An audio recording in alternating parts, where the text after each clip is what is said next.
They died for me, and now lie in slumber in the River of Souls. You mean Pollux? That's right. The River of Souls is no material river. It cannot be blocked by ordinary means. Only a divine corpse can prevent the dead from reaching the next world.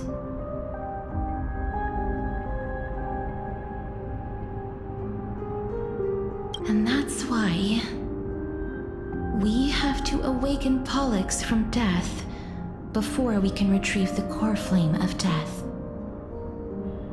We have to reforge its body with the power of alchemy.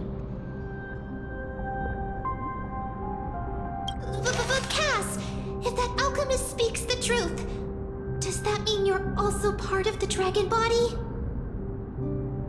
According to those departed spirits, I was indeed born as the dragon's twin. But before we talk about that, have you heard the sighs? I heard them too. So what are those? I think it's probably the sign of Pollux's wish being fulfilled.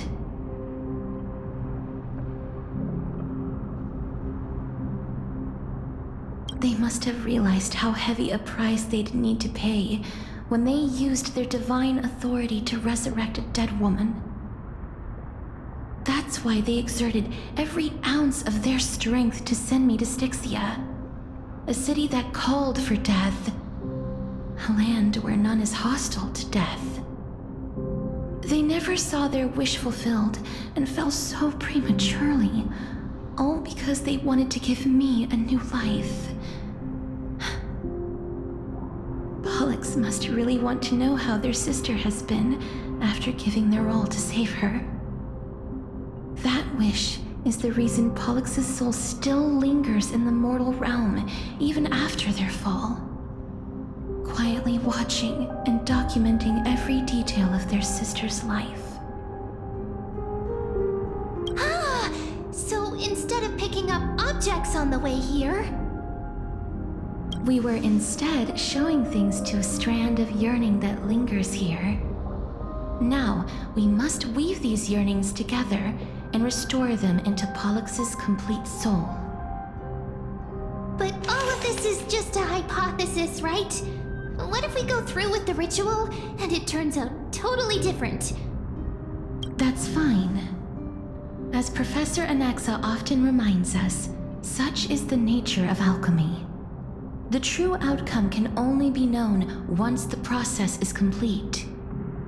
This is why alchemy is also known as the miracle of creation. Now, the puzzle of Pollux's yearnings is nearly complete, with only one final piece remaining. I shall reveal what they have been yearning to know in the alchemical matrix. I will show them my whole life since I left Styxia. Lady Trianne has already drawn a picture of my entire life, and it is now in my hands.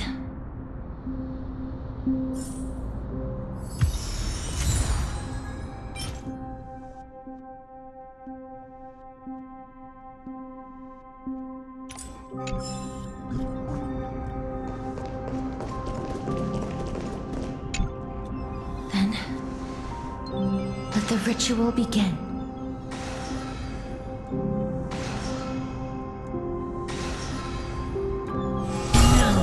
The objective is complete. That is all. Such is what Professor Anaxa always says after preparing for an alchemical ritual.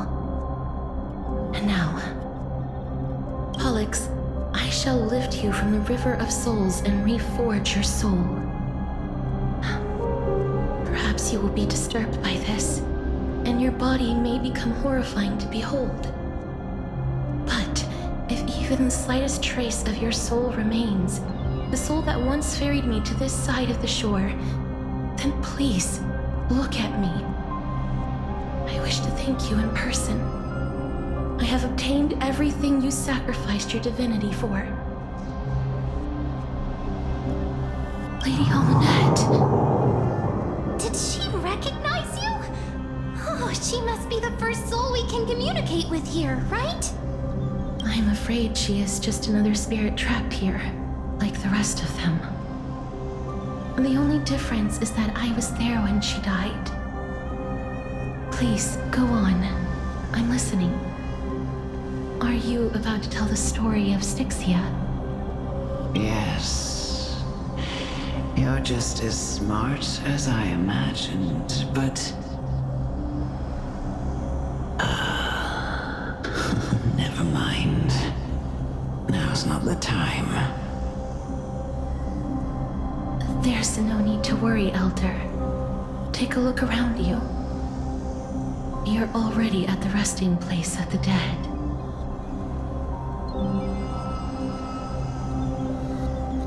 The world of the dead. But how? I understand that you chose to remain silent about the story to protect Casterus, the girl who coexists with death. But you no longer need to hide that story. I can assure you that you have protected that girl's life well.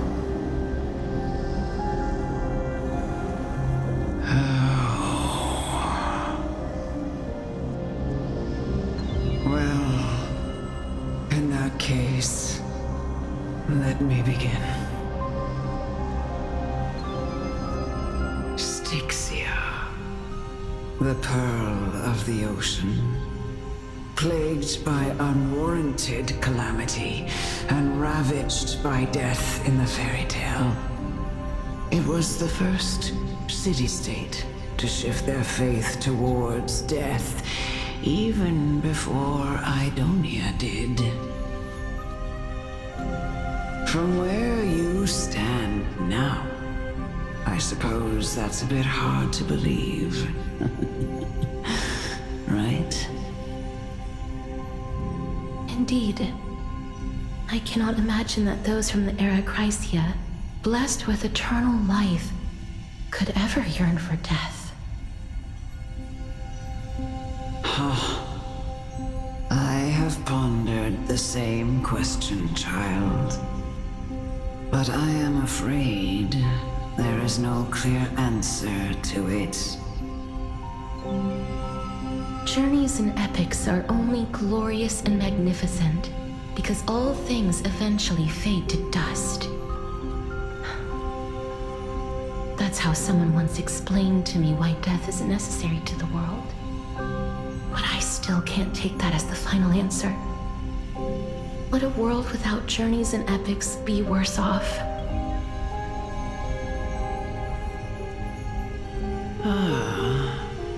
I take it the one who spoke this line was a general, or perhaps a warrior.